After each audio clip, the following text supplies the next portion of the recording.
My name is Casey, and for 26 years of my life, I have always felt like a footnote in my family's ledger. We were sitting in the dining room, lit by a crystal chandelier, when Mom dropped the bombshell. On the table, brochures for a luxury vacation to Switzerland were scattered, showcasing snowy alpine peaks and five-star hotels with prices that never made sense to someone working as a junior editor like me. Mom, Eleanor, sipped her tea gracefully before looking me straight in the eye. Her gaze was not warm. It was the look of an auditor inspecting a losing asset.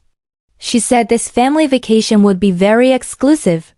Then, in a tone as flat as a telephone operator, she mentioned the price. Plane tickets alone reached $1,450 per person. That did not include hotels, meals, or other activities.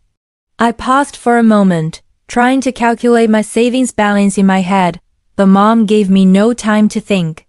She leaned back and spoke loudly enough to make the waiter in the corner turn around. She said if I felt too poor to join, it was better if I just stayed home.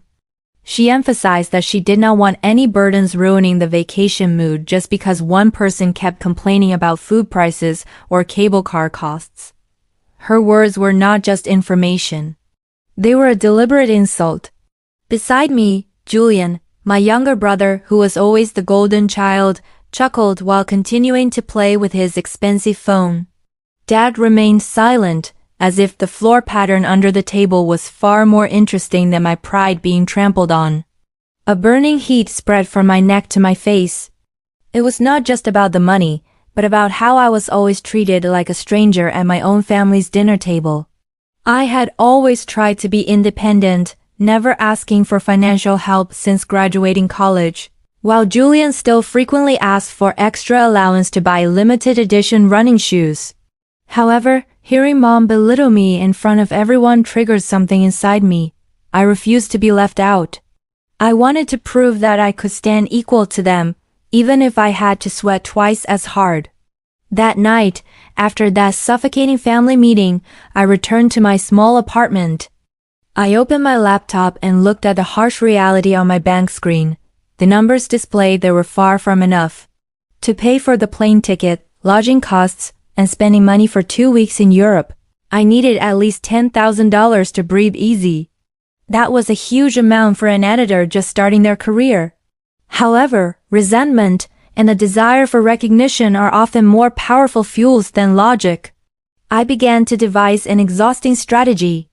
I took on every freelance project I could find. If I usually worked 8 hours a day, I now worked up to 16 hours. My eyes began to look like a panda's from lack of sleep, and my caffeine intake increased drastically. Every time I felt tired and wanted to give up, I remembered Mom's belittling tone. If you're poor, stay home. That sentence played in my head like a broken record, forcing me to keep typing and editing documents until dawn. In addition to working overtime, I started cutting all unnecessary expenses. I unsubscribed from streaming services, canceled my gaming memberships, and ate nothing but instant noodles or plain bread for weeks. My friends invited me out for a simple cup of coffee, but I always declined with the excuse of being busy. In reality, I was gathering every cent for a validation that was actually toxic. I even went as far as selling some of my rare book collections and my favorite camera on a second-hand site just to add to my savings. The peak was when I had to borrow a sum of money from my best friend, Sarah. It was the most embarrassing thing I had ever done because I had always prided myself on my independence. But Sarah was a kind person. She lent the money without asking many questions after I told her what Mom had said. With all those sacrifices, finally, after 2 agonizing months, I managed to collect the required money. I felt like I had won the first battle. A few weeks before departure, I transferred the plane ticket money of $1,450 to Mom. I did it with my head held high during an afternoon tea gathering. I sent the proof of transfer via text message right as she was showing off her new bag to my aunt. When her phone chimed and she saw the notification, her expression changed for a moment. There was a flash of surprise in her eyes. Perhaps she did not expect her poor child to actually come up with that much money in such a short time. However, the surprise did not last long. She only gave a small nod and said she would book the ticket now. There were no words of praise, no hug, not even an apology for her harsh words that night. She acted as if it were only natural that I pay to be considered part of the family. Even so, I felt satisfied. I felt like I had bought an entry ticket into their circle.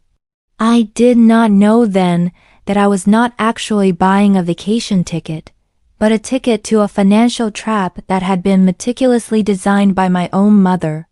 Julian sent me a message a few days later, asking if I was really coming. I answered him confidently that I would be there, in the same seat as him. I did not know that the seat Mom meant was a cramped economy seat, while they relaxed in business class with money that came from who knows where. I was too blinded by the desire to prove myself to realize that, in this family, love always has a price, and I had just started paying for it in the most painful way. This trip to Switzerland was supposed to be a moment of victory for me, but instead, it became the beginning of the deepest destruction of our relationship. The flight to Zurich took over a dozen hours, but my exhaustion was masked by the excitement of proving myself. When we arrived at the airport, the difference in treatment was immediately palpable. Mom, Dad, and Julian walked casually toward the priority lane because they held business class tickets. Meanwhile, I had to stand in a long line in the economy lane alone. I momentarily wondered why a ticket costing $1,450 only placed me in the very last row near the toilets, but I tried to brush off the negative thoughts. Maybe ticket prices are just skyrocketing, I thought at the time. As soon as we gathered at the baggage claim area, Mom already looked impatient. She didn't ask how I was doing after the flight or if I had slept well. The first thing she spoke about was logistics. She explained that while in Switzerland, we would use a large rental car for practicality. Mom also emphasized that to simplify administration, Dad would pay for all expenses up front. This included hotels, transportation, and every lunch and dinner. She asked us not to bother taking out our wallets every time to avoid wasting time. Mom took out a small black notebook from her expensive bag. She said she would record every expense in detail so that once the vacation ended, we could settle everything fairly. I nodded in agreement because it sounded very reasonable and organized. I didn't want to be a burden, so a split cost system like this was the best solution for me. I felt relieved because Mom seemed to want to ensure everything was transparent. However, I didn't realize how nimble Mom's fingers were as she scribbled numbers into that book. The first anomaly appeared when we arrived at our hotel in the Interlaken area.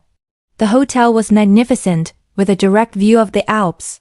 During the room assignment, Mom gave the key to a very spacious suite to Julian, while I was placed in a tiny room located at the very end of the hallway. My room didn't even have a balcony. When I tried to ask why the distribution was uneven, Mom simply replied curtly that Julian's room had been booked a long time ago, and I was lucky to even get the last available room. She reminded me again that if I wanted to protest, I should have handled the booking myself from the start. During the first few days, a strange pattern began to form. Every time we ate at a restaurant, Julian always ordered the most expensive items on the menu. He ordered Wagyu steak, premium bottles of wine, and lavish desserts. I, being conscious of my financial condition, always chose the most standard options, like tomato pasta or a simple soup. I even frequently skipped sweet drinks and only asked for free tap water. Every time the bill arrived, Mom would glance at me briefly before noting something in her black book, murmuring about how expensive the cost of living was in Switzerland. One afternoon, we visited a luxury watch shop. Mom pressured Julian to choose a watch as a delayed graduation gift. Julian picked a watch that cost thousands of dollars. I just stood in the corner of the shop, looking at the luxury with a sense of alienation. At that moment, Mom turned to me and asked if I didn't want to buy something. I shook my head slowly, saying I preferred to save my money. Mom let out a short laugh. Her laughter sounded like a subtle taunt.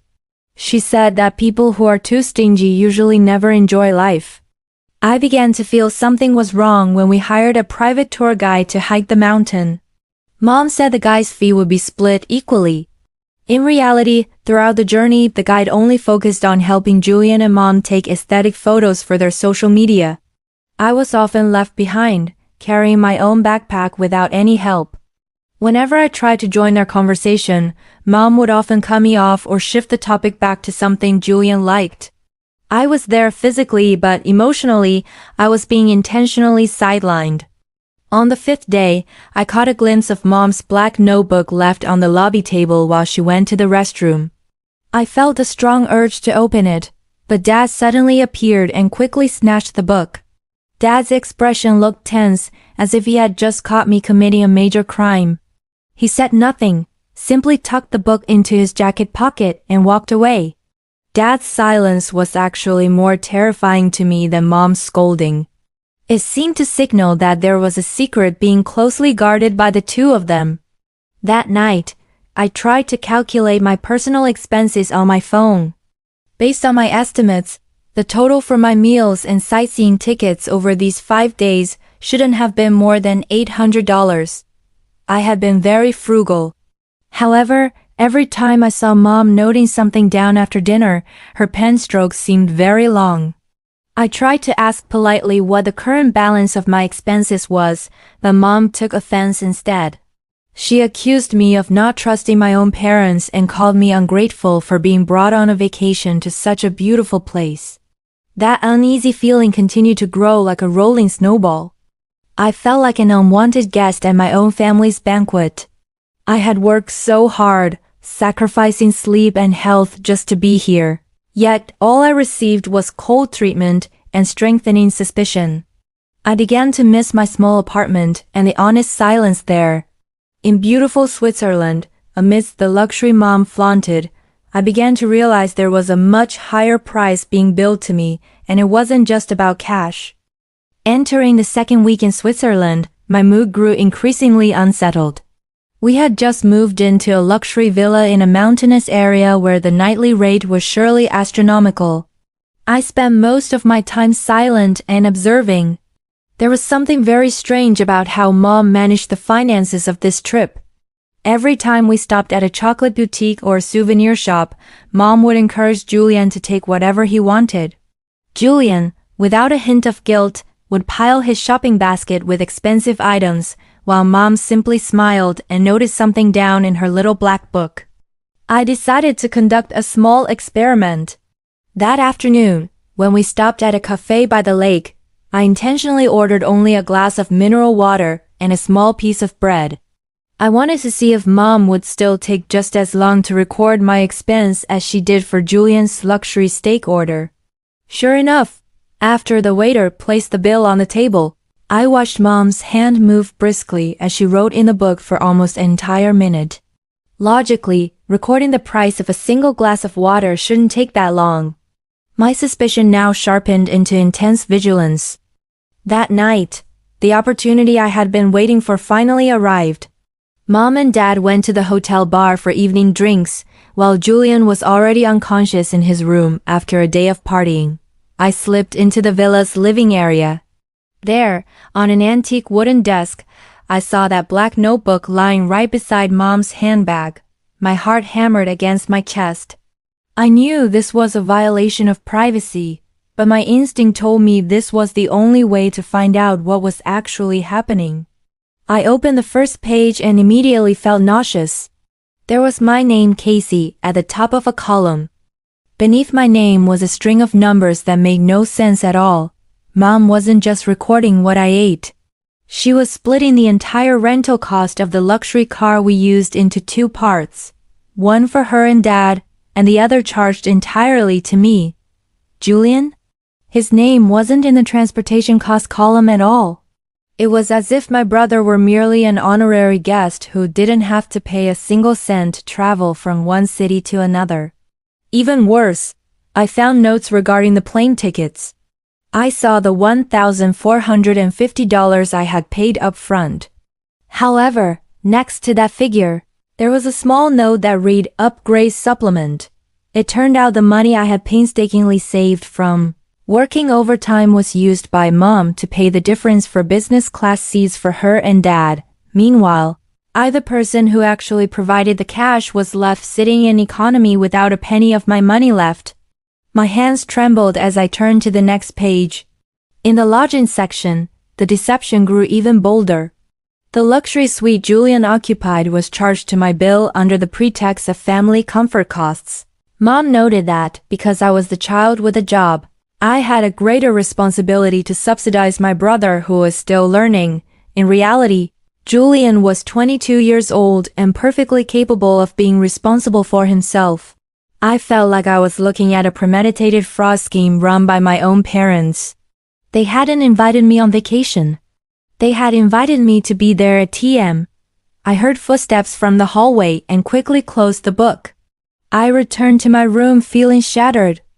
All the exhaustion from overtime, all the instant noodles I had eaten for months, and all the pride I felt for being able to join this trip suddenly felt pointless. I felt so foolish. I thought that by proving my financial capability, Mom would finally respect me as an equal adult. Instead, to her, my success in saving money was just a new opportunity to bleed me dry. The next morning, I acted as if nothing had happened, even though my chest felt tight. During breakfast, Mom asked me to book the cable car tickets for our trip to the mountain peak. She said, "Use your credit card first, Casey.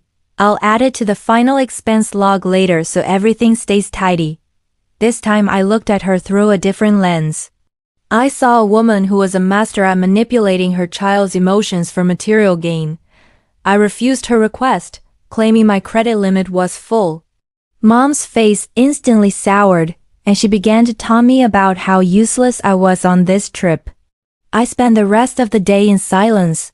I began collecting all the receipts I had previously tossed into the trash. I took photos of every menu we ordered from secretly. I started my own ledger on my phone.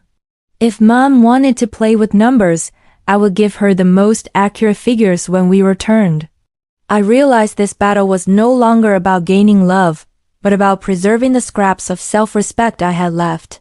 Every time Julian laughed while enjoying facilities that I was technically paying for, I could only manage a bitter smile. I counted the days until this trip would end. I wanted to go home not because I hated the beauty of Switzerland, but because I couldn't stand being near people who viewed their own flesh and blood as prey. I decided that once our feet touched home soil, I would no longer be the Casey who was easily pushed around. The secrets in that black book had opened my eyes to the fact that our relationship had been dead for a long time, and money was simply their way of keeping me under their control. The tension within our small group began to feel like a cable pulled too tight, ready to snap at any moment. We had just arrived at an exclusive restaurant on the shores of Lake Geneva, famous for its incredibly expensive seafood. Mom immediately took control of the ordering as usual. She ordered various appetizers, 2 large portions of lobster for herself and Dad, and a bottle of the finest champagne that surely cost as much as my weekly salary. Julian would not be outdone. He ordered a gold leaf dessert that looked utterly excessive. When the order list was being read back by the waiter, I immediately raised my hand and cut into the conversation. I said in a calm but firm voice that I only wanted a small salad and mineral water. Mom stared at me with an incredibly sharp gaze, as if I had just committed a major public insult. She whispered in a threatening tone, asking me not to embarrass her by acting stingy in a place like this. However, I stood my ground. I knew that every luxury bite ordered by others at that table would most likely end up in my billing column in Mom's black book. Throughout lunch, the atmosphere became extremely stiff. Mom and Julian continued to converse as if I weren't there. They talked about plans to shop at designer boutiques after lunch was over. Mom turned to me and said she needed my help to carry the shopping bags later, as Julian would likely buy many new clothes. I replied that I had my own plans to go to a museum alone. This second refusal made Mom's face turn red. She wasn't used to me finally having a voice of my own.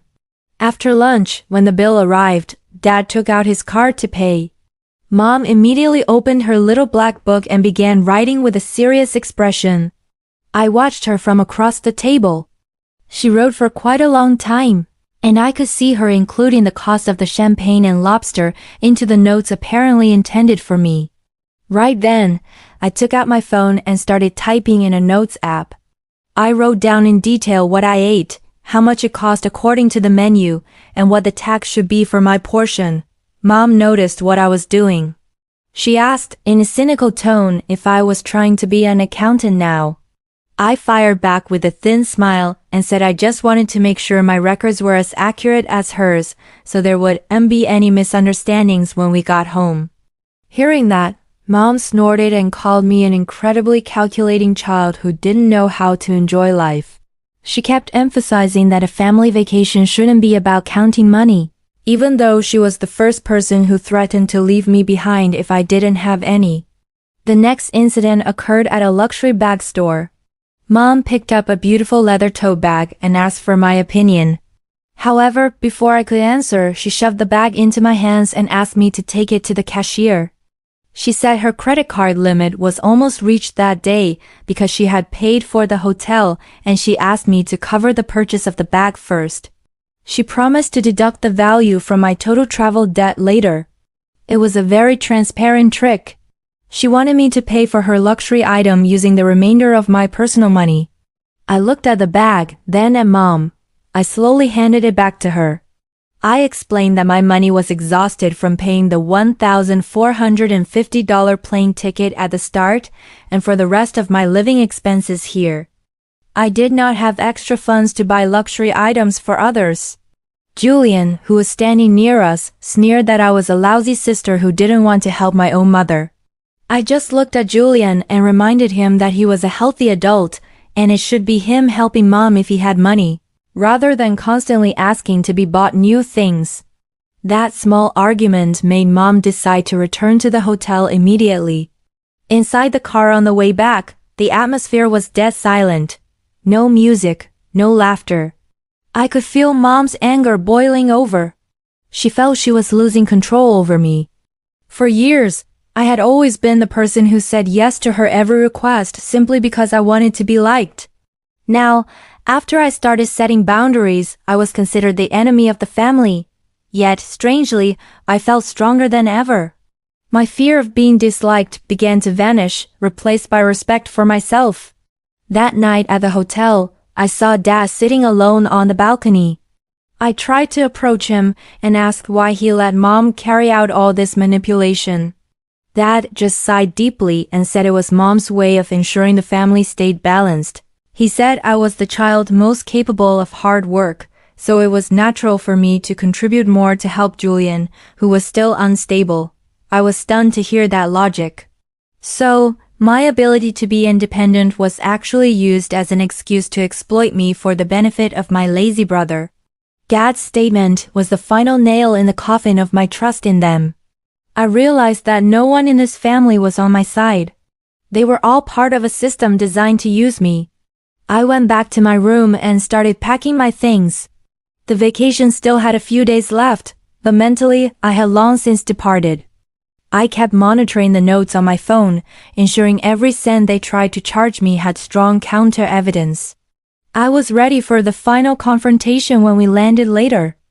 The final days in Switzerland felt like an exhausting charade. We spent time in Zurich, a city filled with luxury that now only made me feel sick. Mom has stopped trying to speak to me kindly. She spent most of her time with Julian, planning a lavish farewell dinner as if this trip were a grand success. I continued to follow their agenda, but my main focus had shifted entirely to preparing for my return. Every time we passed a payment counter or a hotel cashier, I made sure my eyes stayed sharp, watching exactly what Mom was doing with her little black notebook. The night before our flight home, Mom announced that we would have dinner at a very famous revolving restaurant. She emphasized that this was our last moment together, so she wanted everything to feel perfect. However, the atmosphere at the dinner table was incredibly stiff. Julian was busy showing off his new watch and the designer clothes he had bought during this trip. I sat in silence, sipping a glass of plain water, and only ordered the cheapest dish on the menu. I didn't want to give Mom any extra excuses to increase the numbers in her notes. Throughout the evening, Mom repeatedly hinted that my overly frugal attitude had ruined the aesthetic of their family vacation, which was supposed to look carefree. When the dinner bill arrived, Mom didn't pay it immediately. Instead, she pushed the bill toward me. She said that since I had saved so much money by not shopping, perhaps I could pay for this farewell dinner as a form of gratitude for being invited on the trip. I stared at the bill. The amount was astronomical, nearly $900 because of the wine bottles Dad ordered and Julian's premium seafood. I calmly handed the paper back to Mom. I told her that I had paid for my own plane ticket and that I was only responsible for what I ate tonight. I placed $30 in cash on the table, enough to cover my salad and water, then I stood up and left them stunned at the table. I walked back to the hotel alone under the dim streetlights of Zurich. There was a tremendous sense of relief in finally daring to say no directly. I realized that all this time I had been trapped in a guilt trip they intentionally created. Upon arriving at my hotel room, I began compiling all the photos of payment receipts I had gathered over the last 2 weeks. I organized them into a digital file on my phone. I recorded every lunch, every museum entry fee, and every transportation expense I actually used. According to my calculations, my total expenses in Switzerland, excluding the plane ticket, were only around $1,200. The next morning at the airport, the departure process felt icy. Mom didn't even look at me while we queued at the check-in counter. Dad tried to lighten the mood by talking about the weather, but I only replied with 1 or 2 words. I could see Mom clutching her black notebook very tightly, as if it were a weapon she would use to attack me as soon as we landed. Julian seemed indifferent. He only complained about having to go back to his routine and feeling tired after a vacation he claimed was exhausting. In reality, he was the one who was served the most throughout the trip. During the dozen or so hours of the flight home, I couldn't sleep. I kept thinking about how Mom would react when I refused to pay the bill she would eventually create. I knew she would use emotional weapons, mentioning all the sacrifices she made as a mother, or comparing me to other people's children who were more financially devoted. But this time I had a strong shield. I was no longer the Casey who could be intimidated by harsh words. I had seen the truth behind their manipulation, and it made me feel like a complete stranger to the people sitting just a few rows in front of me on the plane. As soon as we landed and cleared immigration, Mom only said that she would send the final cost breakdown in the next few days via email.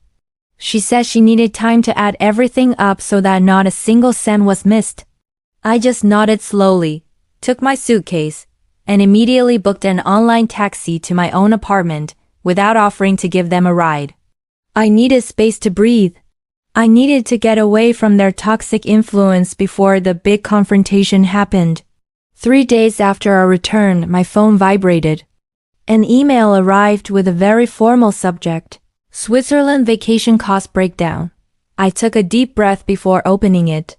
When I saw the total figure at the very bottom, my heart hammered, not out of fear, but out of disbelief at Mom's audacity to scam me that deeply. There it was, $9,540. That number was insane and made absolutely no sense for a 2-week trip for one person living very frugally. I began reading the breakdown one by one, and that was when my anger truly exploded. She was literally trying to charge Julian as entire lavish lifestyle and most of their expenses to me. I sat at my small desk in the dim lamplight, staring at the laptop screen displaying the figure $9,540. A number seemed to blink, mocking me. I quickly grabbed a glass of cold water, trying to calm my irregular heartbeat. This was not a mere miscalculation or a simple administrative error. This was a blatant attempt at theft carried out by my own mother. I began to open the document attachments Eleanor had included in the email, a long table of details that looked very convincing at a first glance. I began to dissect it point by point with meticulous eyes. In the first row, I found the accommodation costs. Mom was charging me $3,200 for lodging. I immediately opened the hotel booking history I had secretly photographed while in Switzerland. As it turned out, she had split the total price of 2 luxury suites into 2 parts, and I was expected to bear 1 full portion. In reality, I slept in a standard room that wasn't even half the size of Julian's. She was charging my brother's luxury to me as if I were a private sponsor for Julian's comfort. Next were the transportation costs. There sat the figure of $1,800 for car rental and gas.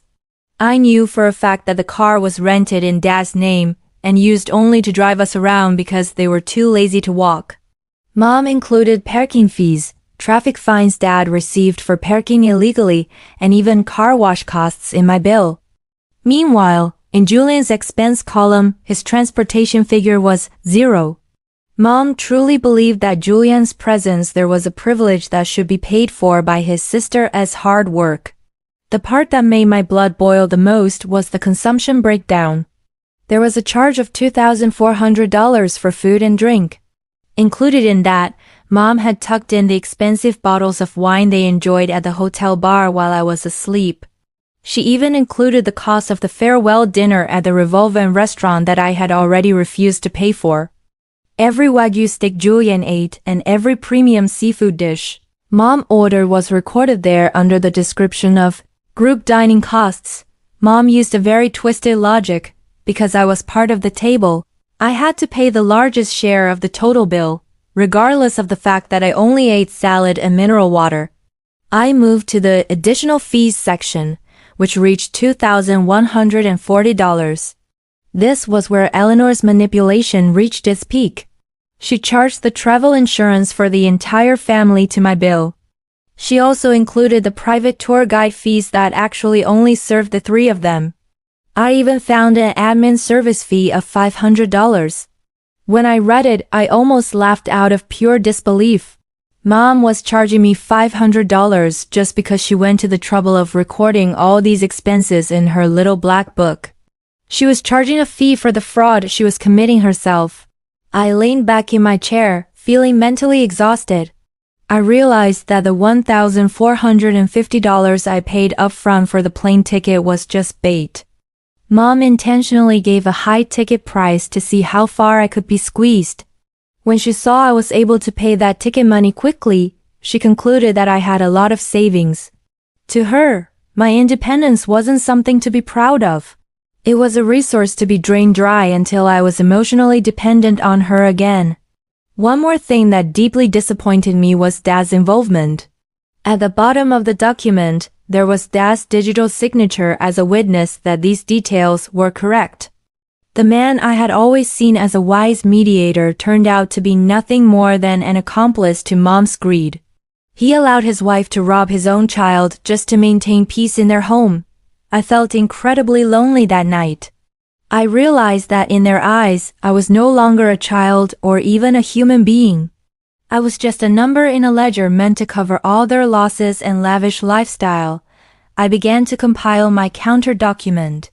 I opened the photo folder on my phone and matched every date with the receipts I had.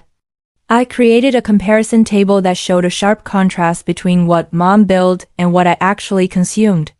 Based on my accurate calculations, which included a fair split of transportation, the total I should have paid was only $1,230. The difference was massive, over $8,000. I would not let them take a single cent more than what was fair. I knew that sending a reply email containing a refusal would trigger a major war within the family. Mom would surely cry dramatically, calling me an ungrateful child and accusing me of nickel and diming my own parents. She would bring up the costs of raising me since childhood to make me feel guilty, but this time my logical shield was too strong. I had seen how they enjoyed themselves on my sweat and tears during months of overtime at the office. Before hitting the send button on my objection email, I took a long breath. I knew my life would never be the same after this. I would lose the family whose recognition I had fought for all this time. However, looking at that $9,540 total one last time, I realized that losing a manipulative family was much cheaper than paying the price they demanded. I was ready for this confrontation. I was ready to truly go home, not to their house but to my own free self. That morning, I didn't reply to Mom's email in writing. I decided to go to my parents' house in person. I brought my laptop and a folder containing the physical evidence I had neatly organized. I wanted to see the look on their faces when these lies were exposed right before their eyes. As I stepped into the living room, I saw Mom sitting comfortably, flipping through a fashion magazine, while Dad was absorbed in his morning newspaper. The atmosphere seemed so peaceful, as if they hadn't just sent a financial threat to their own daughter. Mom looked at me with a forced smile. She immediately asked if I had read her email and when I would transfer the $9,540. She added that Julian needed the money urgently to pay the deposit for his new apartment. That sentence made me stop in my tracks. So, that was the goal. I was being billed an absurd amount just so they could fund the lifestyle of my brother, who refused to work hard. I placed my laptop on the coffee table with a loud thud, breaking the silence of the room. I opened the comparison table I had created. I began to explain in a very calm and professional tone, exactly like when I'm giving a presentation at the office. I pointed to the first row regarding hotel costs. I asked Mom how it was possible I was charged for the suite Julian occupied when I slept in a cramped standard room. Mom tried to dodge it by saying that in a family, all costs are split equally. I immediately shot back by asking why Julian wasn't included in that equal split. Mom's face began to shift from calm to tense. Next, I exposed the manipulation of transportation costs. I showed the car rental price data that I had actually looked up from the official website of the rental company we used in Switzerland. The figure Mom wrote on the bill was double the original price. I asked where the rest of the money was going. Mom started raising her voice. She accused me of being an impolite child for daring to audit my own parents. She began using a classic tactic, twisting the facts by bringing up the cost of raising me for over 20 years. I didn't let my emotions be baited. I moved on to the point about plane tickets. I pulled out photos of the business class upgrade receipts belonging to Mom and Dad that I had accidentally found in the hotel trash. I proved that the $1,450 I gave up front was actually used to pay for their luxury while I remained in economy class. Dad, who had been silent until then, started looking uneasy. He tried to calm the situation by saying there might have been a technical error in Mom's recording. However, I immediately cut him off and said this wasn't a technical error, but intentional. Mom then stood up and exploded in anger. She said that if I didn't want to pay, I should have just stayed home from the start and not interfered in adult business. She called me a burden who ruined the family's happiness during the trip. Her words were incredibly sharp, but strangely, I no longer felt hurt. My respect for the woman in front of me was completely gone. I only saw a fraud who happened to be my mother. I firmly stated that I would only pay $1,230, which was the accurate amount of what I had actually consumed. The argument grew more heated when Julian suddenly walked into the room. Shamelessly, he asked why I was being so noisy about money that he thought was insignificant. He said I should be proud to be able to help my own family. I turned to Julian and asked him when was the last time he earned his own money without begging Mom. Julian fell silent, his face flushing with embarrassment. I told them all that I would not be a financier for Julian's laziness and Mom's greed. Mom gave a final ultimatum. She said that if I didn't settle the $9,540 bill within 1 week, I would no longer be considered part of this family. She threatened to tell all our relatives that I was a disobedient child who left behind a large debt. It was an incredibly low threat, a very dirty form of emotional blackmail. I slowly closed my laptop and put it back in my bag.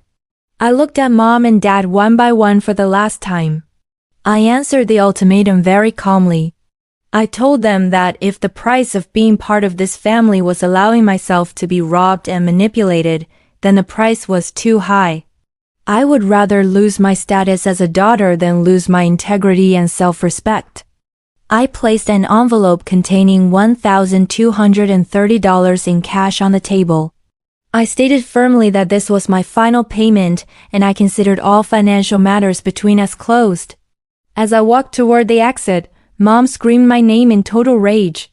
She yelled that I would regret this and would come crawling back begging when I faced difficulties later. I didn't look back even once. I kept walking out of the house I had always considered a shelter, but which turned out to be nothing more than an emotional prison. I felt a heavy weight lift off my shoulders. The conflict wasn't entirely over, but in my heart I knew I had just won my freedom. A week after I left my parents' house with a stack of evidence on the table, the real attack began. I had expected that Mom wouldn't stay silent, but I didn't anticipate how quickly she would spread a false narrative to our entire extended family. My phone began to vibrate incessantly. Messages from aunts, uncles, and even distant cousins poured in one by one. The content was almost identical. They accused me of being a selfish, ungrateful child who was heartless enough to let my parents drown in debt over a vacation bill that was supposedly a shared responsibility. Mom had apparently told her own version of the story. In a family group chat, she uploaded a photo of her face looking puffy as if she had been crying, accompanied by a long post about how heartbroken she was because her daughter refused to pay the agreed-upon share. She didn't mention the absurd figure of $9,540. She only said that I had broken my promise and left Dad to bear the entire financial burden. This social pressure was designed to make me feel cornered and ashamed so that I would surrender and send the money. One afternoon, Aunt Martha, Dad's oldest and most vocal sister, called me. Without even a greeting, she immediately lectured me on family values. She said that parents are everything and money means nothing compared to household harmony. I listened to her patiently until she finished speaking. Then, I asked her if she had seen the detail bill Mom had sent me. Aunt Martha paused for a moment, then replied that she didn't need to see numbers because she trusted her brother's wife's word. It was then I realized that the truth no longer mattered to them. What mattered was maintaining the image of a perfect family. I realized that if I remained silent, I would forever be regarded as the villain in this story. I decided not to reply to those messages with anger.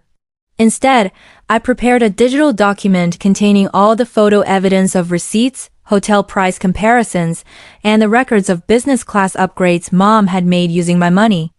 I sent that document into the extended family group chat with a short message explaining that I had already paid my fair share of $1,230 in addition to the $1,450 at the start.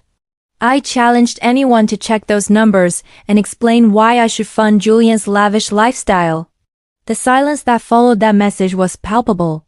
For several hours, not a single person replied.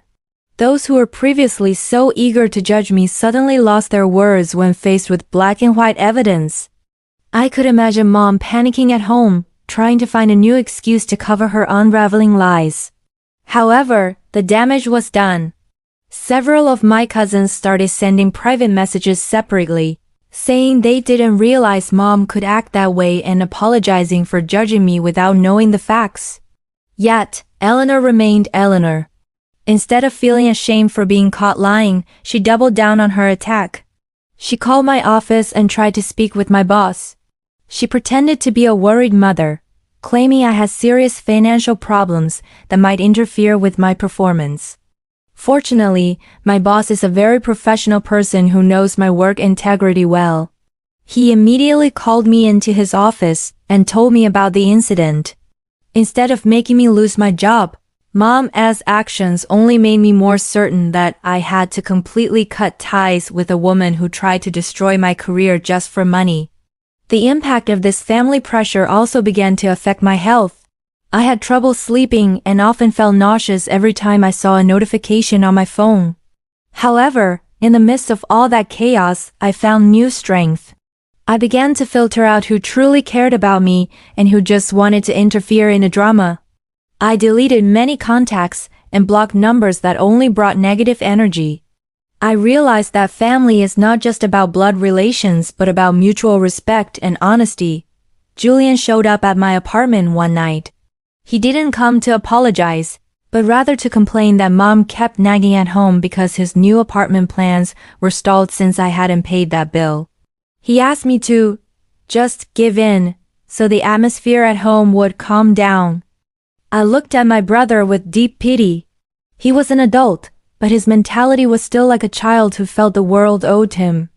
I told him very firmly that he needed to start looking for a job and stop being a parasite to others. I shut the door in his face before he could reply. This chapter of my life taught me about boundaries.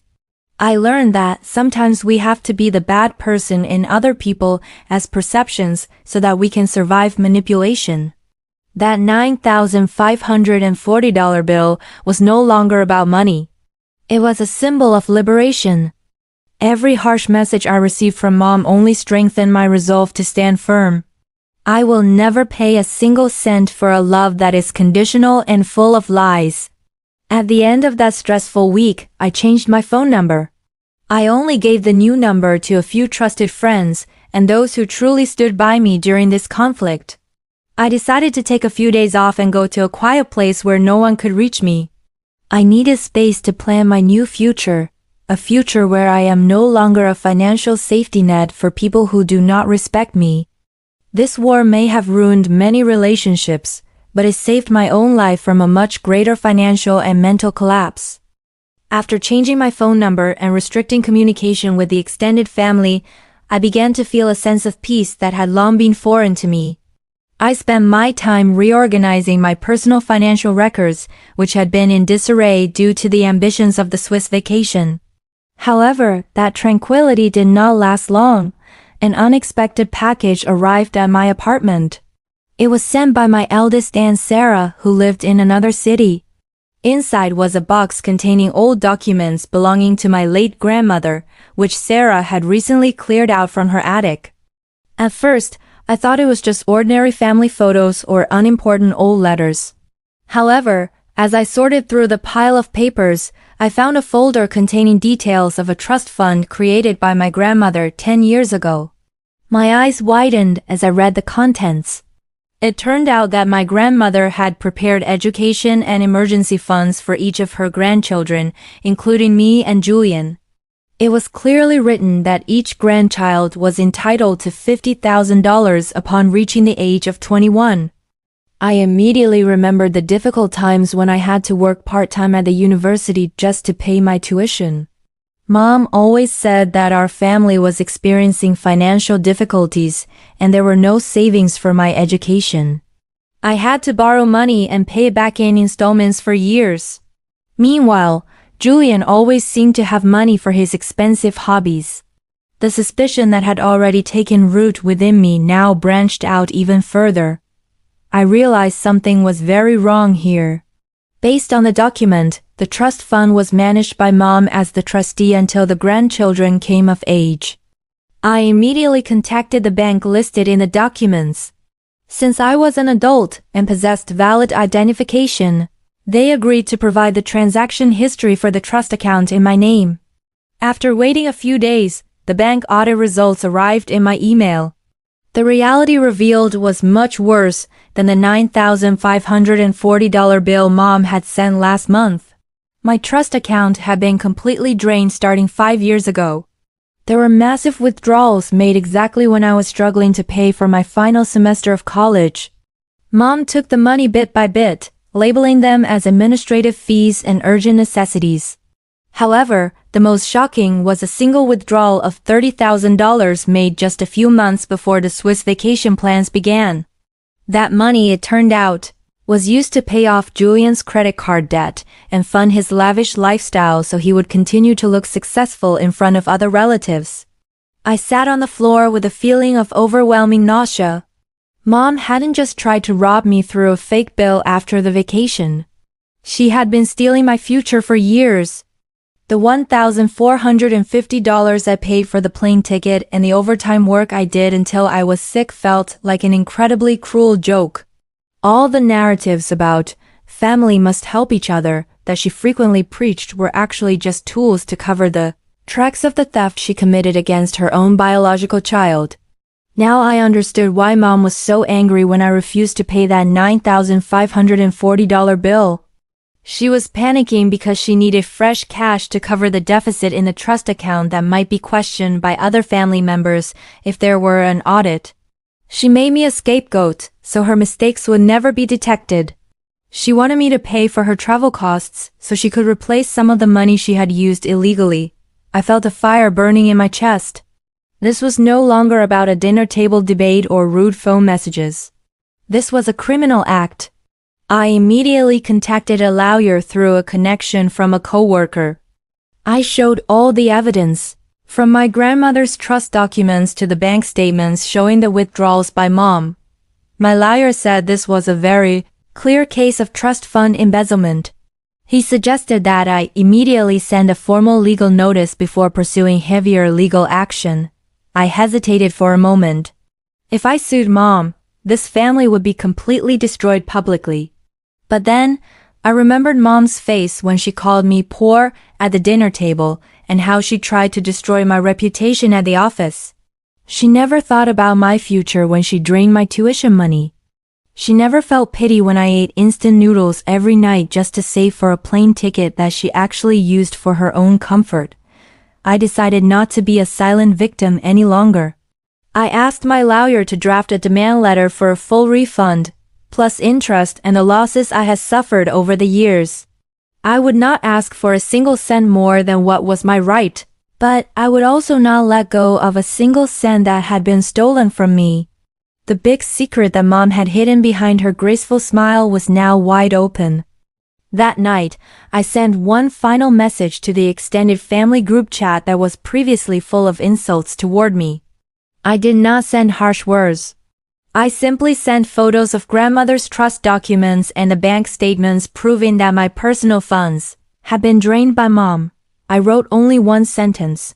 Now you know who actually owes whom. After that, I turned off my phone and slept soundly for the first time in years. I was ready for the final chapter of this struggle. The short message I sent to the extended family group exploded like a long-buried time bomb. The evidence of the bank statements showing the embezzlement of the $50,000 trust fund was undeniable. Within hours, the narrative Mom had built for weeks labeling me a disobedient child instantly crumbled. There were no more insulting messages flooding my phone. The silence that enveloped the group was far louder than any shout. They were all stunned to realize that the person they had been defending all this time was actually a thief who preyed on her own child. The next morning, Dad appeared at my apartment door without warning. His face looked much older and duller. He tried to come inside, but I remained standing in the doorway, blocking his path. He said that Mom was having panic attacks and hadn't stopped crying since the secret was exposed. Dad asked me to delete the post and resolve the matter internally. He promised they would pay my money back in installments as long as I didn't take legal action. I only looked at him with a sense of emptiness. I asked him if he really didn't know that my tuition money had been drained to fund Julian's lifestyle. Dad only looked down, and his silence was the most painful answer. He knew, and he had let it happen. I explained to Dad that the time for family negotiations ended when Mom sent that fake bill for $9,540. If Mom hadn't tried to extort me further, I might never have checked the trust fund. Her own greed led me to the truth. I told Dad that my lawyer had already prepared a formal letter of demand. I didn't care about Mom's tears or her panic attack drama. For years, I suffered from anxiety attacks because of the financial burden they created, and not one of them cared. 2 days later, Mom sent a very long private message. It was no longer an insult, but a plea full of emotional manipulation. She claimed she did it for the good of the family. She reasoned that Julian had many debts to dangerous people, and she was forced to take my trust money to save my brother's life. She begged me to have mercy and not destroy the family's reputation in public. However, after all the lies I had swallowed, I was no longer touched by her dramatic stories. I knew Julian only used that money to party and buy the branded goods he flaunted on social media. The extended family who had previously condemned me now turned to attack Mom. Our Martha, who used to lecture me the hardest, now called me to apologize. She said she was deeply ashamed for believing Eleanor's lies. Apparently, Mom had also borrowed money from several relatives using the excuse of helping me when the money was actually used for herself. Mom's deception scheme was much wider than I had imagined. She used my good name as collateral to borrow money from my uncles and aunts. This was no longer just a matter between a mother and daughter, but a case of mass fraud within a single family lineage. Through my lawyer, I set very strict conditions. I would not report this to the police if Mom and Dad sold their assets, including Julian's luxury watch collection and some of Mom's jewelry, to return my trust fund in full. I also demanded that they sign a valid debt acknowledgement document in front of a notary. Initially, Mom refused vehemently. She said selling her things would embarrass her in front of her socialite friends. However, after my lawyer threatened to take the evidence of embezzlement to criminal court, she finally surrendered. The asset sale process was very tense. I saw Julian throw a tantrum when the sports car he had just bought had to be towed to cover his debt to me. He screamed that I was ruining his life, as if he forgot that his life had been built on money stolen from me. I just stood there, watching all their fake luxury collapse one by one. There was no overwhelming sense of satisfaction, only a cold sense of relief. I realized that these people would never change. They only regretted getting caught, not for having done evil. Dad finally agreed to sign all the requested documents. During the signing process at the notary's office, Mom wouldn't even look me in the eye. She sat there with large black sunglasses, trying to maintain the remains of her shattered pride. After all the administrative matters were finished, I stood up to leave. Mom whispered that I was an incredibly cruel child for being heartless enough to impoverish my own parents. I paused for a moment, looked at her, and said that I didn't impoverish them. I only took back what was rightfully mine, and the fact that they fell into poverty because they returned the money they stole was a consequence of their own actions. This chapter ended with the first fund transfer hitting my account. The amount was indeed large, but what was more valuable was the legal recognition that I owed them nothing. I began to clear the remnants of negative emotions within me. I realized that this confrontation needed to happen so I could be truly free. They were no longer my family in the true sense. They were just people who shared my blood but no longer had a place in my heart. Now, with the funds returned, I have a new plan. I will not use that money for useless luxuries like they did. I will use it to build a stable future and give myself the further education that was once delayed. I am ready to step into the final chapter, where I will truly leave their shadows behind and start a new life that is entirely my own, without any more fake bills or manipulation haunting me. After all legal matters were settled and a trust fund of $50,000 was returned to my account, I felt a weight as heavy as a mountain lift off my shoulders. I wasted no time in distancing myself from that toxic environment. I decided to resign from my job in the old city and accepted an offer for a senior editor position at an international publishing firm in another city, hundreds of miles away. I needed a new space where not a single person knew me as Eleanor's daughter or Julian's sister. I wanted to be known simply as Casey, a competent and independent professional. The process of my relocation happened very quickly and systematically. I sold most of my old belongings that reminded me of a bitter past and brought only a few suitcases containing clothes and important documents. My new apartment was not as luxurious as the villa in Switzerland, but every corner felt incredibly honest. I bought it with money from my own hard work and the remainder of the trust fund that had been cleared of Mom's interference. Here, I did not have to worry about phantom bills of $9,540 appearing in my mailbox. I held full control over every cent I spent. 6 months after my move, I began to feel true peace. I built a healthy new routine. I woke up in the morning without anxiety, worked with a sharper focus, and spent my weekend nights with new friends who valued me without looking at my bank balance. I realized that all this time, My energy had been drained, just trying to make myself worthy in front of a family whose standards were always shifting. Now, I only needed to make myself worthy in front of the mirror. I learned that self-respect cannot be bought with business-class plane tickets or fancy dinners at revolving restaurants. News from my hometown occasionally reached me through Aunt Sarah, the only relative I remained in contact with. She told me that Mom and Dad's lives had changed drastically since their assets were sold. They had to move to a much smaller house and could no longer flaunt a luxury lifestyle on social media. Julian was forced to work as a low-level administrative staff member at a logistics office because there was no one left to fund his laziness. Hearing that, I did not feel happy or satisfied. I simply felt that justice was doing its job. They were learning to feel what I had felt all this time, working hard just to survive. One afternoon, an email arrived in my private inbox. It was from Mom. This time, the content was no longer insults or requests for money, but a very stiff apology. She wrote that she missed me and wanted me to visit during the next holiday. She said that a family should not be divided over material matters. I read the email slowly, then deleted it without replying with a single word.